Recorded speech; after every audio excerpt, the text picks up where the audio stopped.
What is going on, everyone? Welcome back to the channel, Manny B Investing. We are almost to 1,000 subscribers. Please, if you haven't, go ahead and click the like on the video, share it, and definitely subscribe.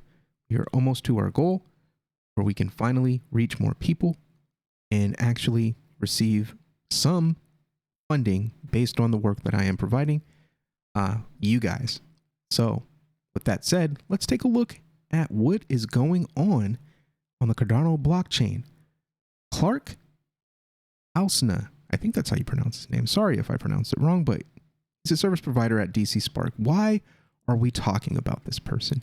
dcSpark, we know dcSpark. They are the company or project involved with things like the Flint wallet, Milkomeda, Ubit, I think.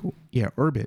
And they work on things for Algorand, Solana, and mostly Cardano. Sebastian is a big contributor to the Cardano blockchain in the way that it works. A lot of that can be contributed to his work. His company is a big player in the space.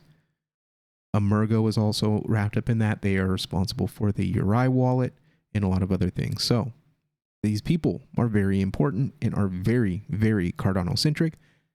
But what we're going to be focused on in this is the tweet that he had made a few days ago, March 13th. It seems like no one really took Charles Hoskinson's challenge to build a Cardano ADA burn smart contract challenge that he put out some time ago. So I'm taking matters into my own hands and started to plan and code it this weekend. Very interesting. That was on the 13th. That was last Sunday. So he's putting in the work this weekend. So let's see what he's got right here. He's got some code. Let's see. Looks like burn validator. Cardano burn. He's working on some stuff here. Nice. Let's take a look at the next shot. Looks like he's got like a GUI of some sort. Total burn smart contract from address burn 100 ADA plus 45 billion Hosky. Burn my ADA.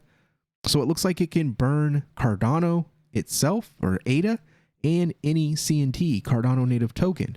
That is going to be really important. So I know a lot of people are anti-burn just because Charles is anti-burn, and I understand. I'm a big fan of figuring out your tokenomics and letting that be your tokenomics, but that is not the only way of thinking, people. There's going to be a lot of sub-projects, different side chains that may want a burn mechanism for the simple fact that these are economies. These are micro economies.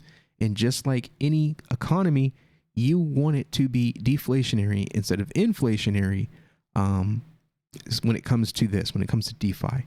So there might be a need if there's a platform that has something, they want the value of the token to increase over time due to the removal of assets from that economy. You're going to need a burn mechanism. For example, Paribus. Paribus has a deflationary cycle. There's incentives involved. It's based on a lot of different things. Like if you trade the token more, the more people that trade the token, the larger the burn happens from a particular ecosystem wallet. So if you want to use those types of things, one for marketing purposes, or just a clever feature that allows people to get rewards and also deflate the economy over a period of time, you will need or want a burning mechanism. So that's just something that some projects are going to want, some projects are going to need. So being 100% anti-burn, I don't think is the way. So let's take a look at a tweet yesterday from IOHK. They're talking about things that they're working on, development update. And we're going to take a look at that article right here. And they're talking about Daedalus. This week, the team worked on automation of hardware wallet testing in Daedalus. So, they're finally getting some work on Daedalus before, all these other wallet projects blow them out of the water. I think it's probably a good idea for them to try to keep up. This week, the team continued working on finalizing a new transaction workflow to add token minting and burning capabilities. This is the sentence right here that's causing a lot of discussion on Twitter. What are they talking about?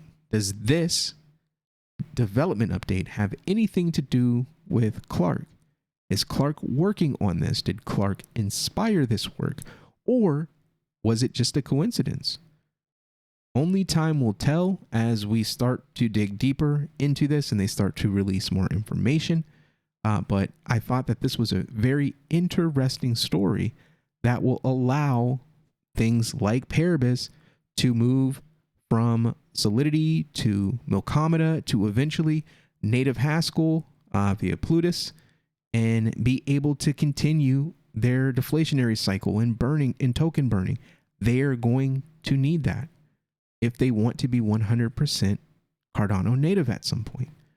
So I'm thinking of those things. I'm thinking of those projects. There's many more out there that would benefit from having a deflationary economy. So this is very interesting information here. And another thing we can probably take from it, token minting. What do they mean? Will this include NFTs? How will this affect platforms like NFT Maker and the such? They have a business that allows people to mint NFTs for their projects. What if you're able to do that as maybe a free feature or just a small fee to the layer 1, and it's just built into Cardano, and you can mint your own CNFTs very easily without using a third-party service? How will that affect those projects? And some of those projects actually offer tokens. So maybe they might need to go back to the drawing board. Maybe they're all working together to figure something out that works for everyone. We don't know. This is all speculative talking from very small bits of information. But I have that in my head. Are you thinking about those things? Are these projects thinking about these things? No one knows what the future holds. But because of that, very, very important that you know what's going on at the layer 1. So it's a good idea to follow the Cardano roadmaps to see what they're working on, because you could end up with a good indicator that you may want to get into a project, or you might want to lower your position on another project. So thank you again for checking out the channel. We're going to keep bringing you the latest important Cardano related news. Again, hit that like, hit that share, subscribe, and we'll see you on the next one. Peace.